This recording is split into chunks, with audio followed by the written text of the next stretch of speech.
2 மாணவர்கள், அவங்க தாய் தந்தையுடைய நிலை நீங்க யோசிச்சு பாருங்க. ஒரு பள்ளி மாணவர் தனுஷ்ங்கிறவரும் அமுதன்கிற கல்லூரி மாணவர் 2 பேருமே அந்த பிள்ளைங்க நல்ல பிள்ளைங்க. அந்த பிள்ளைங்களுடைய உயிர் இன்னைக்கு போயிடுச்சு. அவங்களோட பெட்ரோல் வயித்துல அடிச்சுட்டு அழுகுறாங்க. எதனால காரணம் என்ன? இதுதான் உங்களுடைய சாதனையா அப்படிங்கறதா எங்களுடைய கேள்வி.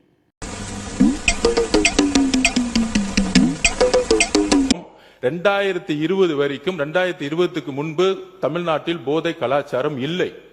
ஆதாரம் இங்க இருக்கு. ஒரு போதை கலாச்சாரம் தமிழ்நாட்டில் அதிகமா உருவாச்சுன்னா எங்க முதல்ல பிரச்சனை வரும்னா குழந்தைகள் மீது பாலியல் வன்கொடுமை உருவாக்கப்படும். இதுதான் ரெண்டுத்துக்கான நெருக்கம்.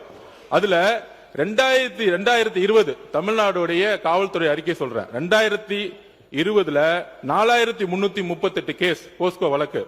2021 6064, கிட்டத்தட்ட 2000 கேஸ் இன்கிரீஸ் ஆயிருக்கு. 2022 1580 கேஸ். 2023 6968 கேஸ்.